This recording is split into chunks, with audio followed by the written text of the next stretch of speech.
जिस तरीके से खींच रहे थे इंसान को रोकने के लिए।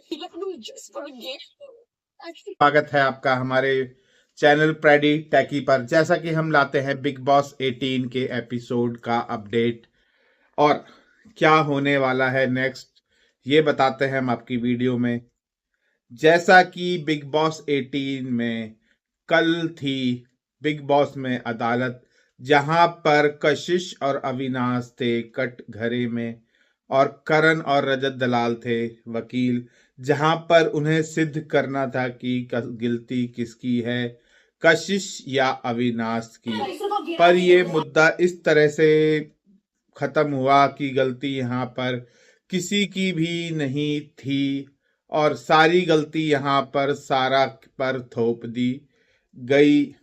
और यहाँ पर हमारे को देखने को मिला, सारा ने बाद में इस तरह का बयान दिया कि कशिश ने ही मुझे इस बात को आगे के लिए बोला था कि मैं बोलूं, पर ऐसा हमने बिल्कुल भी नहीं देखा कि कशिश की तरफ से ये इनिशिएट किया गया हो। यहाँ पर सारा खुद ही फालतू का मुद्दा बना रही है। अब कशिश को डिफेम करने के लिए उसे ऐसा लग रहा है कि ये मुद्दा उल्टा पड़ गया है, ये अविनाश यहाँ पर दोषी साबित होता, पर यहाँ पर तो उल्टा ही, ना कशिश साबित हुई ना मैं और ना अविनाश। तो यहाँ पर सीधा सीधा सारा पे ही सारा इल्जाम लग चुका है और वह इससे बचने की कोशिश कर रही है। और चाहत पांडे और सबसे ये कहती पा रही है और अपनी सफाई दे रही थी ईशा को भी कि मैंने ऐसा नहीं किया, पर सारा किया कराया यहाँ पर सारा का ही था।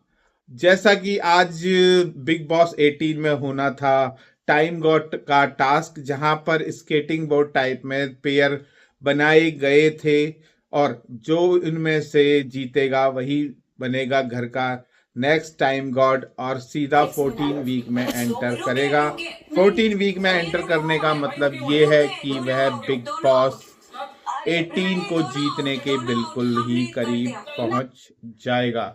पर यहाँ पर बिग बॉस घर में कोई भी चीज सीधे सीधे नहीं होती, तो ये टास्क भी कैसे बिल्कुल सीधे तरीके से हो जाता। जैसा कि टास्क में यहाँ पर पेयर बनाया गया था विवेन शिल्पा का, विवेन और चाहत पांडे का, शिल्पा और सारा का बनाया गया था, ईशा भी थी साथ में, कशिश और शिल्पा भी थी और इनके पेयर पे चल रहा था। विवेन पहले ही आउट हो गए थे चाहत पांडे के साथ में, चाहत पांडे ज्यादा देर तक कार्य में नहीं टिक पाई और उसके बाद शिल्पा जी भी हो गई। उसके बाद श्रुतिका ने गलती से या जानबूझकर कशिश को भी टास्क से आउट कर दिया कि तुम रुकी हो। इसी बात पर लेकर कशिश भड़क गई और उसने रास्ता जाम कर दिया, जहां पर सब कोशिश करते हुए नजर आई कि उसे हटा दें और वहीं पर विवेन ने उसे उसके स्केट बोर्ड से हटाने की कोशिश करी। इस बात पर सारा बिल्कुल भड़क गई, और सॉरी कशिश बिल्कुल भड़क गई थी और जिसके कारण यह कार्य बहुत मुश्किल से ही पूरा हो पा रहा था। बार बार रुक रुक के लोग चल रहे थे, जिस वजह से ये कार्य कंप्लीट होने में नहीं दे रहा था। उसके बाद हमारे को देखने को मिला सारा और ईशा एक साथ थी, तो श्रुतिका ने सारा को भी बोल दिया कि तुम नहीं कर पा रही हो, तुम आउट हो चुकी हो। इस बात से सारा भी नाराज हो गई और टास्क में बिल्कुल ही विघन पड़ गया। जैसा कि बिग बॉस 18 में होता है, जो आउट होता है या गलत उसे लगता है कि मैं आउट नहीं हूं और संचालक कर दे, तो इस बात का मुद्दा बनना इस घर में तय है और बिल्कुल वैसा ही हुआ। इस कारणवश यह कार्य बिल्कुल भी आगे नहीं बढ़ पाया और यह कार्य, जैसा कि बिग बॉस के हर टाइम गॉड टास्क में धक्का मुक्की लड़ाइयां ना हो तो टास्क कंप्लीट ही नहीं माना जाता और यह टास्क भी अब तक कंप्लीट नहीं हुआ है। कल आपको देखने को मिलेगा, जैसा कि हमारे पास खबर आ चुकी थी पहले ही, कि करण सारा को धक्का मारते हुए नजर आएंगे, जिसकी वजह से विभिन्न सारा की साइड लेंगे और उससे बात करेंगे, जहां पर करण अपना रूथलेस, रूडलेस और बिल्कुल ही इस तरह से दिखाएंगे कि भाई मुझे बिग बॉस शो से बाहर कर दो, ये बिग बॉस का क्या मानना है, बिग बॉस जो चाहे वो करेंगे, कि विवन कोई भी नहीं है और मैं किसी की नहीं सुनूंगा।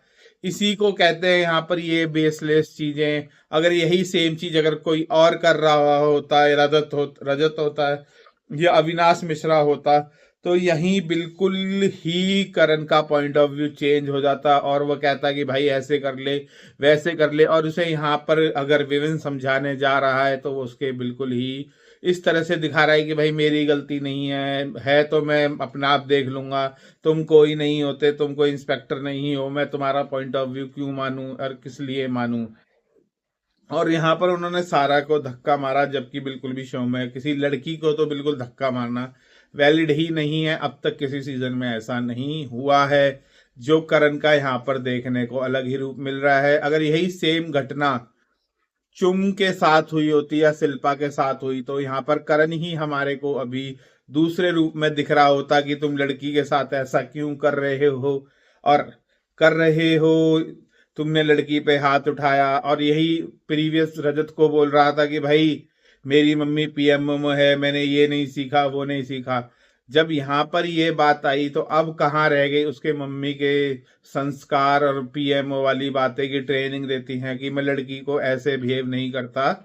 ये सब एक तरह से करण दोगलापन दिखाते हैं हर तरह। और जैसे तिल्ली मार कहा जाता है, बिल्कुल ही ये तिल्ली मारने वाले कार्य यहाँ पर कर रहे हैं। जब आप करो किसी कार्य को तो उस कार्य को लड़की पर ही बाहर डाल देते हो। अगर यहीं पे चुम और शिल्पा में से कोई होता और करण की जगह यहाँ पर रजत, विवेन या अविनाश में से कोई होता तो इस मुद्दे का तिल का ताड़ बन चुका होता, जैसा कि पिछले कार्यों में हमने देखा है।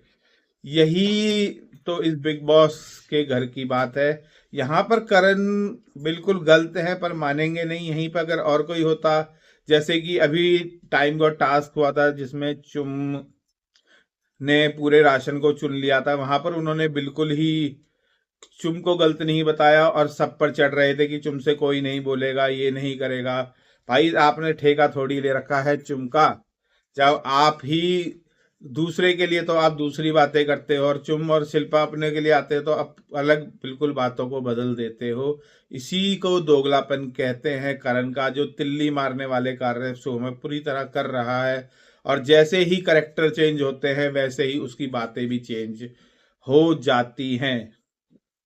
वैसे इस वीक हमारे को ऑलरेडी पता है कि सारा या कशिश में से कोई भी घर से आउट हो सकता है वीकेंड के वार में। पर जैसा कि नेक्स्ट टाइम गॉड कौन बनेगा ये हमारे को कल ही पता चलेगा। जैसे कि सूत्रों से ऑलरेडी पता चल चुका है, यहाँ पर टाइम गॉड बनने के चांस करण, रजत के ही लग रहे हैं जिस तरह से बात चल रही है।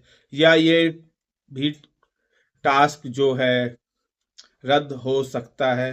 पर अभी तक जितने चांसेस मिल रहे हैं यहाँ पर रजत या करण के जीतने के चांसेस हैं। बाकी अगर ईशा भी चांस में है, अभी ईशा को भी हम पूरी तरह डिनाइल नहीं कर सकते क्योंकि उसे कोई भी अभी नहीं छेड़ रहा है।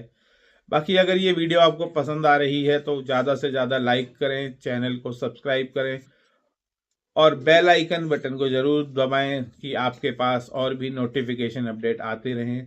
आज के लिए इतना ही। जय हिंद, जय भारत, भारत माता की जय हो। Thank you.